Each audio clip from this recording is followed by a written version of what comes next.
പലപ്പോഴും ഞാൻ ക്യാമറ ഓണാക്കുമ്പോഴാണ് എൻ്റെ മുഖത്തിൻ്റെ വൃത്തികേട് ഞാൻ തന്നെ അറിയുന്നത് കേട്ടോ. അങ്ങനെ നമ്മൾ തിരക്ക് പിടിച്ച് ക്ലാസ്സിലെത്തി. ക്ലാസ്സിന് കുറച്ച് വരയ്ക്കാനൊക്കെ ഉണ്ടായിരുന്നു. അതെല്ലാം കഴിഞ്ഞ് നമ്മൾ ഉച്ചയ്ക്ക് നേരെ ഇറങ്ങിയിട്ടുണ്ടായിരുന്നു. 10 രൂപയും കൊടുത്ത് ഞങ്ങൾ നേരെ പോയത് താഴെ സ്റ്റാൻഡിലേക്കാണ് കേട്ടോ. അവിടെ നിന്ന് നേരെ വിട്ടത് എസ് ഭാരതിലേക്കാണ്. കഴിഞ്ഞ ദിവസം ഇതുപോലെ തന്നെ മെറ്റീരിയൽ നോക്കിയിട്ടാണ് പോയിക്കൊണ്ടിരുന്നത്. നമ്മൾ പരാഗനായിരുന്നു കേട്ടോ നോക്കിയത്. അപ്പോൾ ഇപ്രാവശ്യം എന്തായാലും എസ് ഭാരതിലും കൂടി നോക്കിയിട്ട് നമുക്ക് റേറ്റ് അങ്ങോട്ട് ഉറപ്പിച്ചിട്ട് വാങ്ങാമെന്ന് വിചാരിച്ചു കേട്ടോ. അങ്ങനെ നമ്മൾ വന്നിട്ടുണ്ട്. അങ്ങനെ കടയിൽ കയറി. അപ്പോൾ അതാ സാറ്റിൻ്റെ തുണിയാണ് കേട്ടോ ഈ കാണുന്നത്.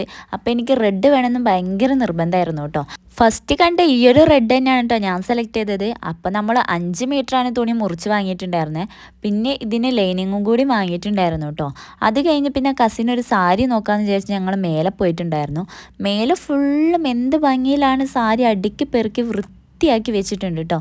പിന്നെ ഈ ഒരു സാരി നിങ്ങൾ കണ്ടിട്ടുണ്ടാവും. എൻ്റെ ഷോർട്ട് വീഡിയോ കണ്ടവർക്ക് അറിയാം ഈ ഒരു സാരി ഞാൻ ഇട്ടിട്ടുണ്ടായിരുന്നു കേട്ടോ. അപ്പോൾ ഈ ഒരു സാരിക്ക് വരുന്നത് ഇവിടുന്ന് തന്നെയാണ് എടുത്തിട്ടുള്ളത്. ഇനി വരുന്നത് 278 രൂപയാണ് കേട്ടോ. ഇതിൻ്റെ പല ഷെയ്ഡ്സ് ഇവിടെ അവൈലബിൾ ആണ് കേട്ടോ. ഇതൊന്നും ഇഷ്ടപ്പെടാത്തത് കൊണ്ട് നേരെ തൊട്ടപ്പുറത്തുള്ള ഫാൻസിയിലേക്കാണ് കേട്ടോ പോയത്. അതായത് ഫാൻസി സാരിയാണ് ഉദ്ദേശിച്ചത് കേട്ടോ.